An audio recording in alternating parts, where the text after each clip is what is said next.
Kethra crouched in the dark corner of the docking bay, her thin frame trembling as she studied the human cargo ship. Her scales were dull from hunger, her eyes sunken from weeks of hiding on the station where no one cared for strangers. She had lived on scraps, on stale air, and on the fading hope that something better might come. When she saw the ship preparing to depart, she felt a desperate pull inside her chest. The humans were hated by her people, yet their ships carried more food than her colony had seen in years. Hunger did not care about pride, and so she moved silently toward the open cargo hatch. The bay was busy, humans lifting containers and machines humming as they secured the last loads. She waited, holding her breath each time one of them turned too close to her hiding place.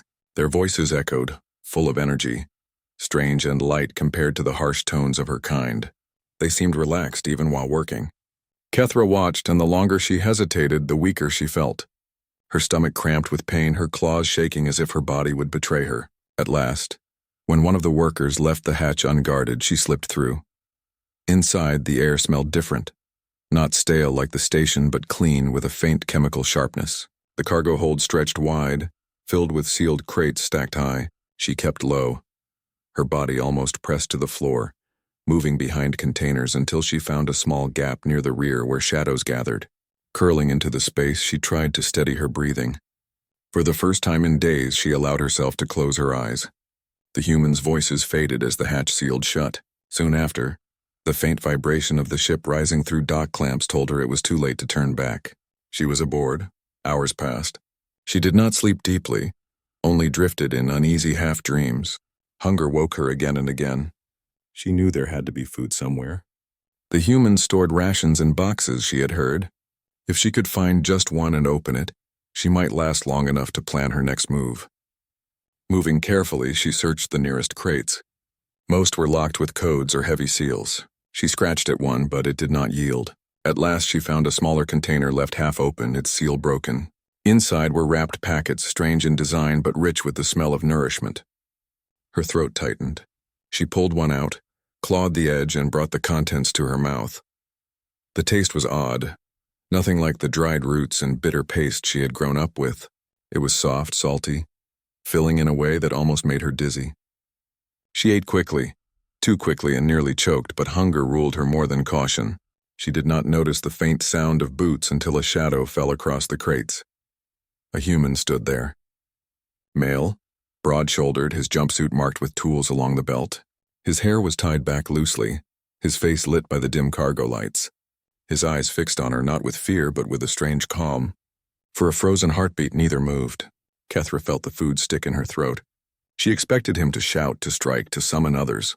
Instead, he crouched slowly, placing something on the floor in front of him. It was another sealed ration pack. "You look hungry," he said, voice low but not unkind. She did not understand all the words, but the tone carried meaning. Her claws tightened on the packet she had already opened. Was this a trap? She bared her teeth weakly, but her body trembled so much that it held no strength. The human did not retreat. He slid the packet closer across the floor. Her heart pounded. No one had ever offered her food without cost. Among her kind, weakness was met with scorn. She waited for him to attack once she reached for it. Yet his eyes did not change. They held curiosity, maybe even pity. Slowly, as if pulled by invisible cords, she stretched her thin arm forward and drew the packet closer. She tore it open and ate in silence, never taking her gaze off him. The human watched for a while, then spoke again, his words soft. She caught only pieces, but one sentence was clear enough. "You can't hide forever." Kethra stiffened, her mouth still full. She wanted to run, but there was nowhere to go. The ship was sealed, drifting in the deep black. She was trapped among humans, her enemies, her captors. But they had given her food instead of chains, and that unsettled her more than any prison could. The human stood and adjusted the tools at his belt. He did not call for guards, did not raise alarms. He only gave her one last look, half warning, half promise, before he turned and left the hold. Kethra sat frozen in the shadows, clutching the ration pack as if it were treasure. Her hunger eased, but her fear grew. She was no longer unseen, and she had no idea what awaited her. For the first time since boarding, she realized her survival was not just about food. It was about the choices of these humans and the strange way they seemed to see her not as prey, not as pest, but as something else. She could not name it yet. All she knew was that she had stepped into a world she did not understand, and there would be no turning back. The next cycle on the human ship began with soft bells ringing through the corridors, a sound that made Kethra tense in her hiding place. She did not know if the bells were alarms or signals. Her kind used harsh tones to warn of danger, but these bells were almost musical. She listened as footsteps and voices filled the cargo bay. The humans were awake and moving about their work. She stayed curled behind the crates, hoping no one else would see her. But her mind kept returning to the man she had met the night before. His eyes, his calmness, his strange offer of food. These thoughts unsettled her more than hunger ever had. If he had told the others, then they would be coming for her soon. She waited, claws ready though her body was too weak to fight. The hatch opened again, and there he was, the same human carrying a small box. He set it down in front of her hiding spot and spoke softly. She did not know all the words, but his tone carried no anger. He tapped the box once, then stepped back. The scent of food drifted from it, rich and warm. Her throat tightened. Cautiously, she slid closer and opened the box. Inside were more ration packs, along with a clear bottle filled with water. She lifted it, the cool weight strange in her hand. When she drank, the clean taste made her eyes burn with relief. The human watched silently.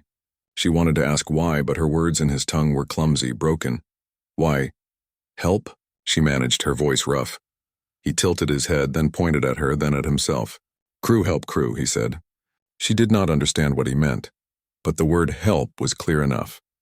Before she could question further, the sound of heavier boots echoed in the bay.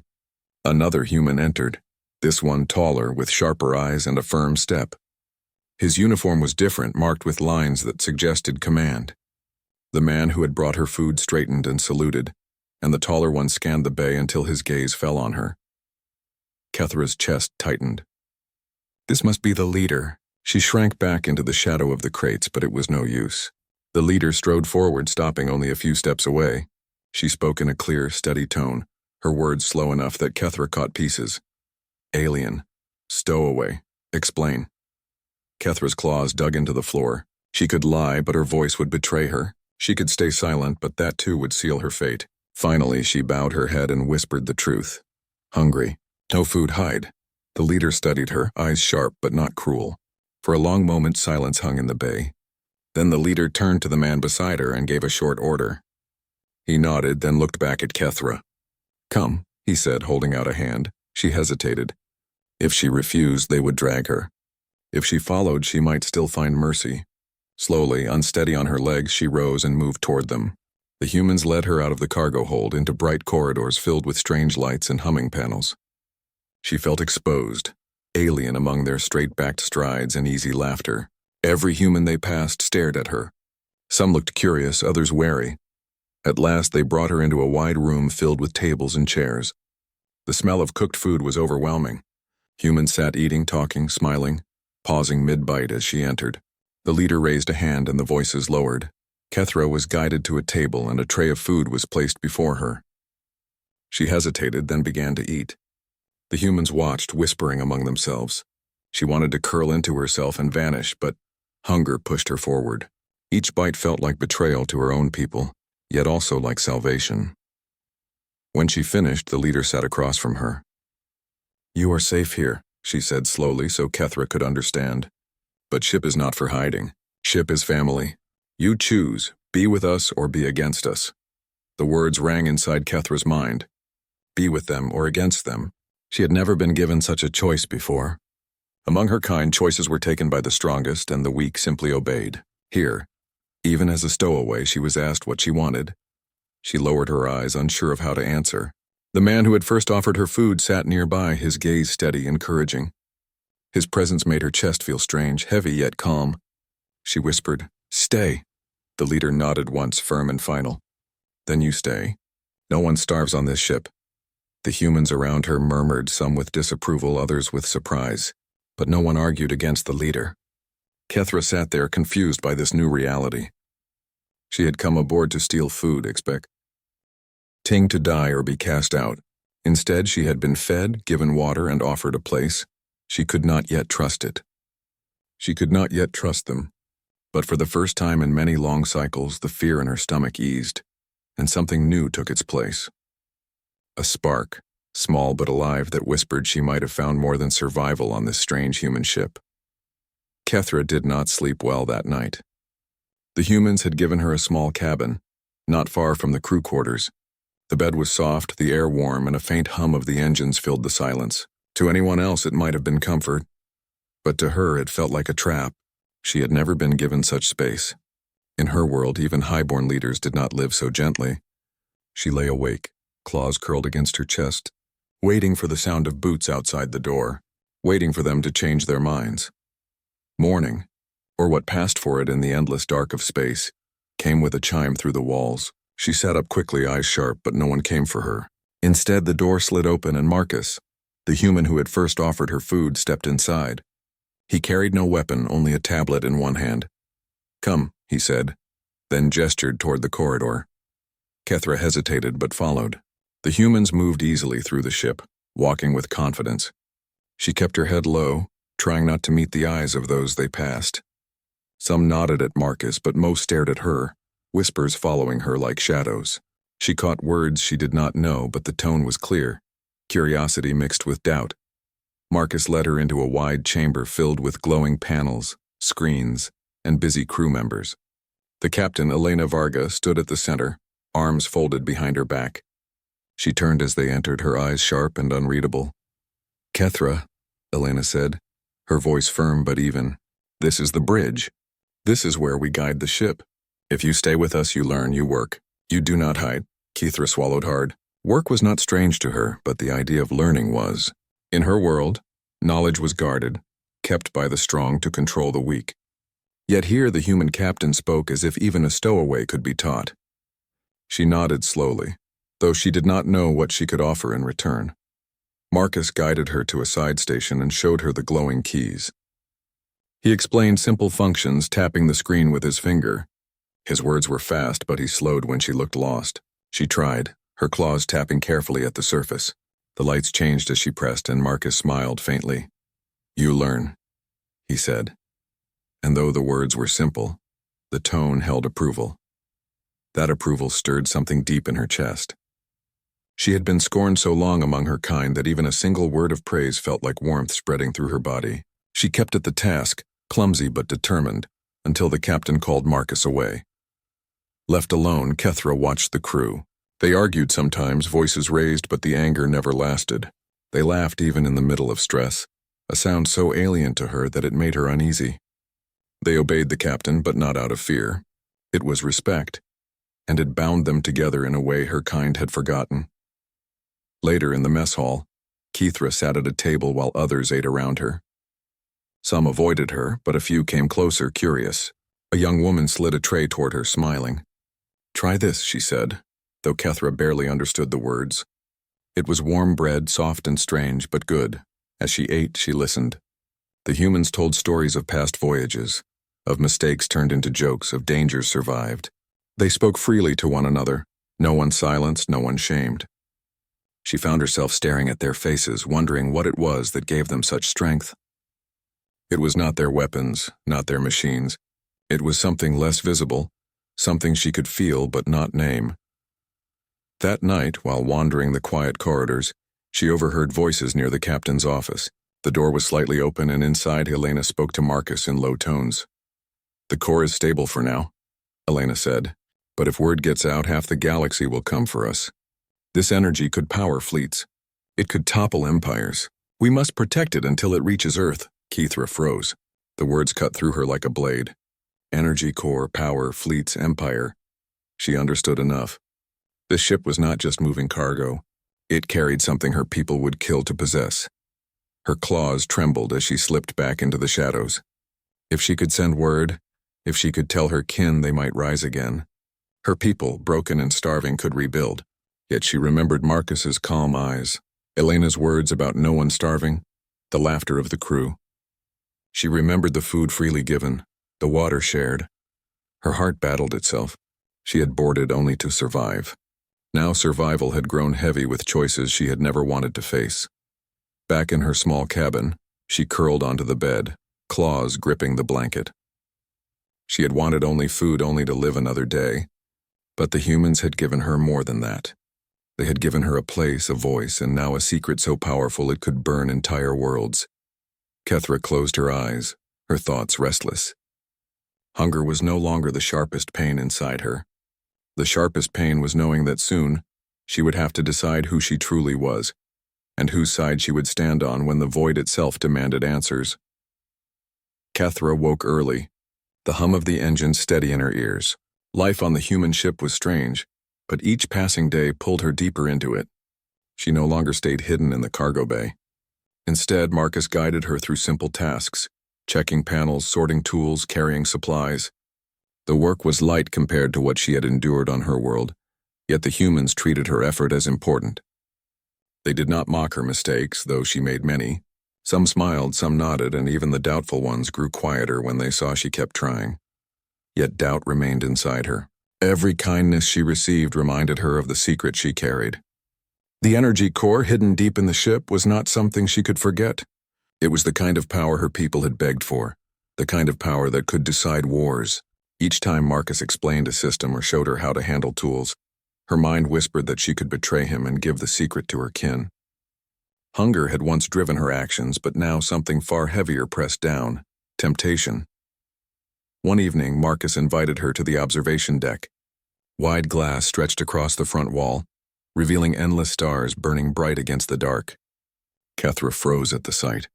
Her kind rarely traveled far, and she had never seen space like this, so vast, so silent, yet alive with light. Marcus stood beside her, arms folded. "Beautiful," he said softly. She understood the word, and it lingered in her mind. Beautiful. It was not a word her people used often. They had no time for beauty. Survival left no space for wonder. She found herself asking in broken human tongue, "Why?" "You laugh? Why, happy even? Danger?" Marcus looked at her, then smiled faintly. "Because we trust each other. Because we are not alone, not alone." The words echoed. Her people had always been alone, each fighting for scraps, each mistrusting the other. That was their weakness, she realized. The humans had something stronger than weapons: trust. Still, trust was not given by all. Later in the mess hall, she overheard two crew members speaking in low tones. "She's dangerous," one said. "A spy, maybe. We don't know why she's here." "The captain trusts Marcus too much," the other muttered. "One mistake and she could ruin us." Kethra turned away before they saw her listening. Their words cut her more than she expected. They were not wrong. She was dangerous. She had thought of betrayal more times than she could count. Yet why did it hurt to hear them say it? That night she could not sleep. Her claws tapped the bed, her tail curling tight. She thought of her people's starving faces, the children left without hope. If she told them of the core, they might rise again.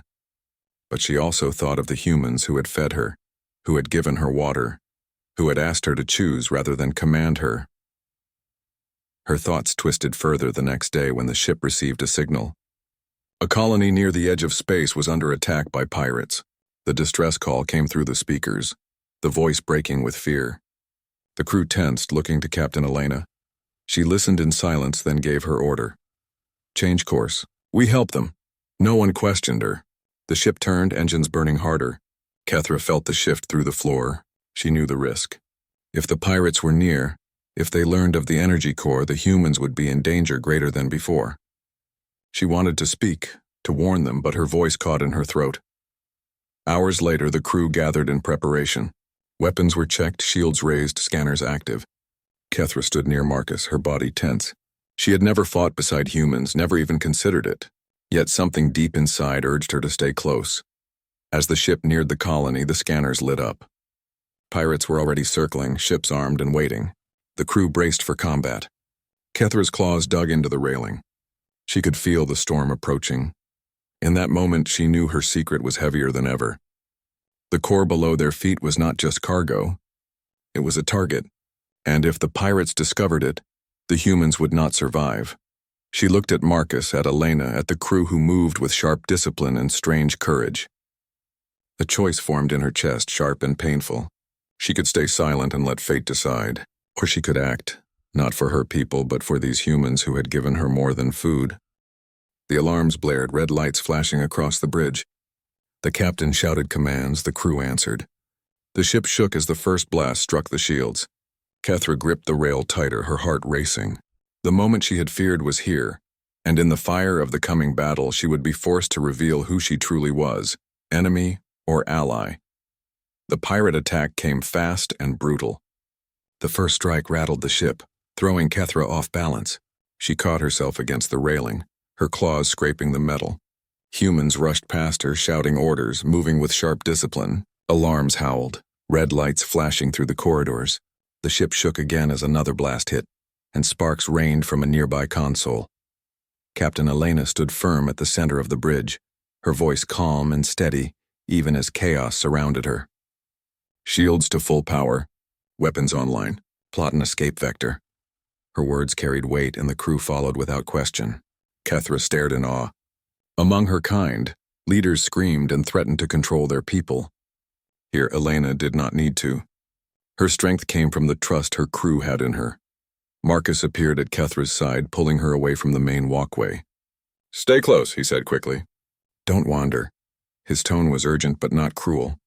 He carried a toolkit instead of a weapon, ready to repair whatever systems broke during the fight. The ship shuddered again as pirate fire cut across the shields. The view through the glass showed several dark ships circling like hungry beasts. They were smaller than the human vessel, but fast and armed with heavy cannons. Kethra's stomach twisted. She knew these raiders. Her people had once traded with them before they turned to prey on the weak. If they discovered the core hidden aboard, they would not stop until they had it. As the battle raged, suspicion turned toward Kethra. A tall crewman near the weapons station glared at her, his voice sharp. "She brought them here. She's the reason they found us." Others looked at her too, doubt rising in their eyes. Kethra froze. She wanted to deny it, but the truth was she did not know if the pirates had come for her or by chance. Marcus stepped forward, his voice firm. "She's not the reason. Focus on the fight," but the doubt did not vanish. It hung in the air like smoke, and Kethra felt it burn against her scales. Her claws curled tight. Part of her wanted to shout that they were right, that if she had sent word to her people, she would have been the one to guide the pirates here. The thought cut deep. Another blast shook the ship. Systems flickered and Elena barked an order for damage control. Marcus pulled Kethra with him toward the engineering deck. She followed, stumbling as the ship tilted under another strike. In engineering, chaos reigned. Panels smoked, wires sparked, and humans rushed to contain fires. Marcus threw himself into the work, hands moving quickly as he patched power lines and sealed ruptures. Kethra hovered at his side, unsure what to do. She wanted to help, but fear clouded her mind. "Hand me that," Marcus said, pointing at a metal rod lying across the floor. She grabbed it and passed it to him. He didn't thank her, there was no time, but his eyes met hers briefly, steady and trusting even now. That small look steadied her heart. Then a sudden impact rocked the ship harder than before. A console burst open, flames licking up. A crew member fell with a cry, clutching his leg. Without thinking, Kethra leapt forward. Her claws dug into the edge of the panel, ripping away the burning metal. She dragged the wounded man clear as others rushed with extinguishers. The flames died, and the crew member looked at her with wide eyes. "You saved me," he whispered, shock plain in his voice. Kethra stepped back, her chest heaving. She had acted on instinct, not thought. But for the first time she realized she had done something no one could twist into betrayal. She had chosen to protect them. More damage alarms rang, pulling everyone back to work. Marcus pressed a hand briefly to her shoulder, then went back to the console. That brief touch filled her with more strength than food ever had. The pirates did not relent. They pressed closer, hammering the shields. The human ship fought back, but every strike drained their power. Kethra stood near the core access hatch, feeling its energy pulse faintly beneath her feet. She knew what it could do. If unleashed, it could burn the pirate ships to dust. But if it overloaded, it could destroy them all. Her mind swirled. She could tell the humans about it, reveal the truth she had overheard. But would they trust her if she spoke now, when doubt was already heavy in their hearts? If she stayed silent, they might all die, and the core would be lost with them. The ship jolted again, lights flickering. Crew shouted, voices urgent. Elena's voice came through the comm, steady even now. "Hold the line. We don't break." Kethra gripped the railing, her claws cutting grooves into the metal. She had come aboard only to survive, but survival now meant more than food or shelter. It meant making a choice that could change everything. She stared at Marcus, who was still working furiously despite the danger. She thought of Elena, strong and steady, leading with trust instead of fear. She thought of the laughter she had heard in the mess hall, the kindness of bread offered without demand, and she knew that soon. She could not stay silent any longer. The human ship groaned under the weight of enemy fire. Alarms screamed across the corridors and the deck vibrated with each blast. Kethra held tight to the railing as smoke drifted through the engineering bay. The pirates had grown bolder, circling closer, their weapons biting deeper into the shields. The humans worked without pause, voices sharp with urgency, hands steady even in chaos. Marcus knelt near a broken console, sparks showering across his face. He did not move away even as heat licked his skin. His focus stayed on the wires he was repairing. Kethra rushed forward, her claws pulling the metal apart with speed no human hand could match. She tossed the debris aside and cleared the path for him. "Good," Marcus said quickly. "Keep doing that." The words filled her with strength. For the first time she felt like more than a burden. She bent low, tearing broken pieces free, her sharp claws slicing through wreckage as if they were tools. Marcus worked beside her, and for a brief moment they moved as one, human and alien, fighting the same battle. Then another blast slammed into the ship. The floor lurched and Marcus was thrown hard against the wall. His head struck the metal and he crumpled with a groan. Kethra froze, her chest tightening. Smoke and fire surrounded them, but all she saw was Marcus lying still. Something inside her snapped. She pulled him clear of the flames, dragging him with a strength born from fear. His eyes fluttered and he tried to wave her off. "Go. Keep working," he whispered. "No," she hissed, the human word broken but clear. "I stay." The other engineers shouted for power, their voices desperate. The shields were failing. If they fell, the pirates would cut the ship apart piece by piece. Kethra's gaze shifted to the sealed hatch that led to the core chamber.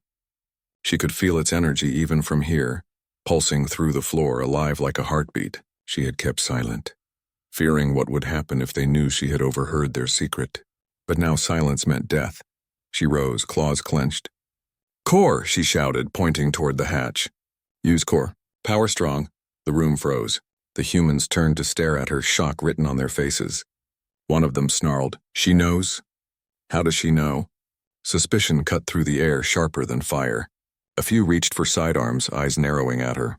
But Elena's voice came through the comm at that moment. "Engineering, shields at 20%. If we don't hold, we're finished." Kethra ignored the anger in the crew's eyes. She dropped to her knees beside Marcus, gripping his arm. "Trust me," she whispered, her voice trembling. "I help. I save." Marcus's lips moved weakly, his voice rough but certain. "Let her try." The hesitation broke. The engineers looked at one another, then at Marcus, then at the alien crouched at his side.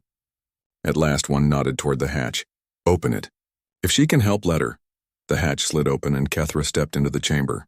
The air vibrated with raw energy. The core pulsed like a sun trapped in metal, its glow bright and dangerous. She had never seen such power before. Her claws tingled, her chest tight with awe and fear. This was what her people had needed, what they had dreamed of. Yet it was here in human hands, and now it might be the only thing saving them. She moved quickly, guided by instinct more than knowledge. Her species had a natural sense for energy flows, for living currents beneath metal. She pressed her claws against the surface, feeling the rhythm of the core. It was strong but unstable under the strain. She closed her eyes, focusing, guiding the surges, balancing the pulses. The ship shuddered again as pirate fire struck. The core flared, and for a moment Kethra thought it would burst. But she steadied it, channeling the flow. Her arms trembled, heat washing across her body, yet she held on. "Now," she shouted, her voice echoing through engineering. "Use it now." The engineers responded, rerouting systems. Energy surged from the core into the shields and weapons. The ship lit up with sudden power, brighter than before. On the bridge, Elena gave the order. Beams of energy burst outward, striking the pirate ships with devastating force. One vessel exploded, another veered off, its hull torn apart. The others scattered, shields breaking under the human counterattack. The battle turned in moments. Where the humans had been cornered, now they pressed forward. The pirates, shocked by the sudden power, broke formation and fled into the void. Silence followed, broken only by the heavy breathing of the crew. In engineering, Kethra pulled her claws away from the core, her body shaking. She staggered, exhaustion heavy on her shoulders. Marcus, weak but conscious again, reached out a hand. She gripped it, steadying herself. His eyes met hers, full of gratitude. "You saved us," he whispered. The others stared at her in silence. Some with awe, others with unease. She had revealed knowledge she should not have had, shown strength that frightened them, yet without her the ship would have been lost. Elena's voice came through the comm again, calm but sharp. "Engineering report," one of the crew answered. "Shield stable. Core under control. Enemy ships retreating." There was a pause, then Elena's voice returned. "Good work." "And Kethra?" She hesitated only a moment. "You did well." The word struck Kethra harder than any weapon. Praise given by a human captain. She lowered her head, her chest tight with emotions she could not name. She had saved them, but she also knew something had changed. She was no longer just a stowaway, no longer just a starving thief. She had shown herself, chosen her side in fire and chaos, and from this moment, nothing would ever be the same. The ship floated in silence after the battle. The scars of fire still burned on its hull, but inside there was life. Smoke cleared slowly from the corridors, and the sound of repairs echoed through every deck. Humans moved with tired but steady steps, patching wires, sealing holes, and helping the wounded. Among them walked Kethra, her steps light but her heart heavy. She had fought for them, saved their ship, and yet she did not know what would come next. She entered the medical bay where Marcus lay on a bed, his head bandaged, his skin pale but his smile faintly alive. He waved when he saw her, and the simple gesture made something strange stir in her chest. She approached carefully, unsure of her place. "You are awake," she said softly, her broken human words slow but clear. "I am," Marcus answered. His voice was weak, but it carried warmth. "Thanks to you." She lowered her eyes. "I only did what was needed." "No," he said firmly. "You chose. That matters more." Before she could answer, the captain entered the bay. Elena's uniform was torn, soot on her face, but her eyes sharp as always. She looked at Marcus, then at Kethra. The room grew quiet. "Kethra," Elena began, her voice steady, "you saved this ship. Without you, we would be wreckage floating in space. But you also revealed knowledge you should not have had. You knew about the core before anyone told you." Kethra froze.